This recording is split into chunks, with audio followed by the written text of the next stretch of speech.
पनि हँसाइरहेको छ रमेश त्यही लाग्छ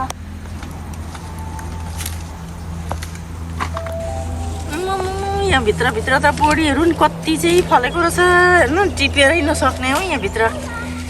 के गर्नु र यस्तो बोटले नै थाम्न नसक्ने फलेको छ नि अब हिउँ पर्ने बेला हुन आँटो चिसो आयो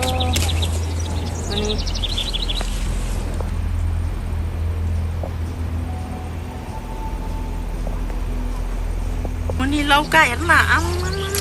कति चाहिँ फलेको छ एकै ठाउँमा 5वटा छ एक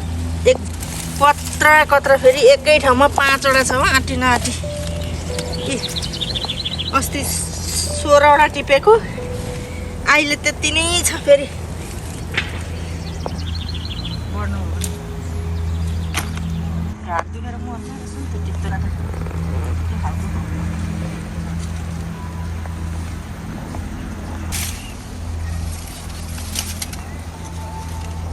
किन्दैन सागन आएको म उता गर्न थाल्नु पर्छ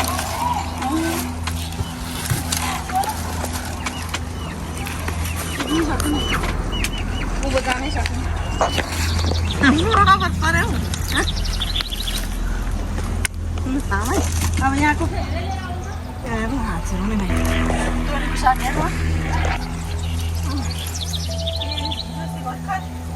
हामी पनि तोरीको साग र रायोको साग तोरी चाहिँ छाटेर खाने बेला भइगयो यहाँ आधी चाहिँ छाटिसक्यो तोरीको साग र रायोको साग छरिदिएको थिएँ हिजो अस्ति के मजाले आयो गटकडङ हो आधी चाहिँ छाटिसकेँ फर्सी टिप्ने गर्नु पर्ने यहाँ हेर्न के आम्मामामामामा कत्रा नि हौ फर्सी त टिपेर थन्काइ नसक्नु टिपी नसक्नु त्यो बोटले नै थाम्न नसक्ने तल किला ठोकेर डोरीले बाँधेर अगाडि आएको छु खोर्सानी धेर भएरै लच्चक भएर खोर्सानी सबै पत्तै नदेखिने भएर फलेको छ कि यो त फर्सी पो हेर्नु कि बोडी पो हेर्नु कि के टिप्नु के नटिप्नु मकै चाहिँ सक्यो हिजो अस्ति भर्खर यहाँ हेर्छ कति चाहिँ खाप छ भनेपछि 1 2 3 4वटा एकै ठाउँमा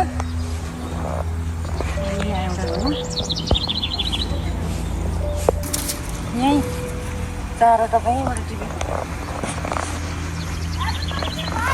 बैगुन पनि फलिरहेको छ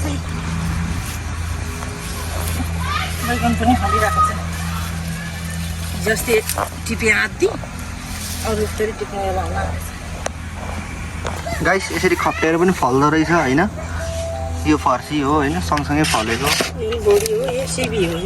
यो चाहिँ एउटै फर्सी हो खप्टेर फलेको रहेछ गाइस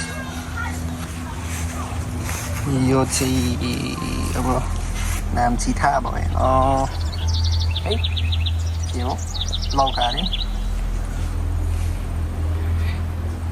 खै के हो यहाँबाट यो पर्पल त्यो सेतो खालको यो पर्पल खालको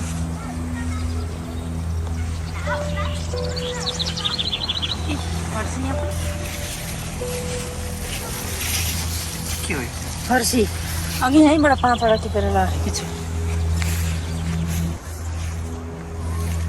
यहाँ भित्र नि रहेछ फर्सी त हेर्नु कत्रा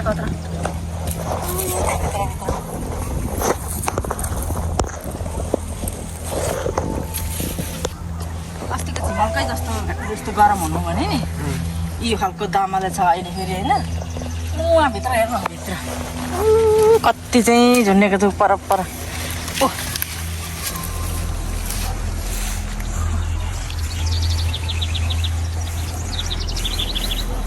लौका साह्रै फल्ने हो यो लौका आज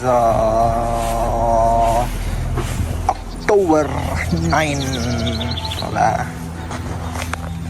यो के को बोट यो आरुको यस्ता गट्टा फर्सीको गट्टा अझै यो दामाले लागिरहेको छ होइन तर अब समय छैन किन समय छैन अब जाडो आयो नि त जाडो आएपछि बढ्दैन कति महिना छ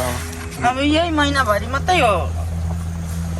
अलिअलि तातो बस्नु त्यहाँदेखि उता त चिसो अनि पर्छ। चिसोमा हुँदैन हिउँ पर्छ चिसोमा बढ्दैन अनि यो चिचिलाहरू सबै खेर जान्छ अब टिपेर खाउँ त भने चलिरहेछ चिप्याउनु त भने चिसो छ चिसोमा बढ्दैन चिपिँदैन ल है साथीभाइ हो यसरी फलाएर खानुहोस् तपाईँहरू पनि रोपेपछि फल्न करे लाग्दो रहेछ कति हो कति फल्दो रहेछ तपाईँहरू पनि यसरी नै फलाएर खानुहोस् मैले चाहिँ सबै थोक फलाएँ यसपालि हरियो मकै पनि खाएँ फर्सी लौका बोडी खोर्सानी तोरीको साग रायोको साग सबै थोक खाना भ्याएँ यसपालिको समयमा चाहिँ अब मरिएर बाँचेछ भने फेरि अर्को साल यसरी नै फलाएर खाउँला भन्ने आश छ प्रभुको कृपाले बाँच्न पाएँ भने फेरि अर्को पालि पनि यसरी नै फलाउने मेरो इच्छा छ र प्रभुलाई धन्यवाद भएको होस् यो पालि चाहिँ एकदमै आशिष दिनुभएको छ मलाई प्रभुकै आशिष हो यो सबै कुरा हलाल भएर आइदिएको छ प्रभुकै आशिषले गर्दाखेरि हो म सर्वप्रथम पहिला प्रभुलाई धन्यवाद दिन्छु र अर्को पालि पनि प्रभुको कृपाले यसरी नै बाँचेर यसरी नै फलेको देख्न पाऊँ फल फलाउन पाऊँ धन्यवाद प्रभुलाई र सबैजनालाई जय मसीह भन्न चाहन्छु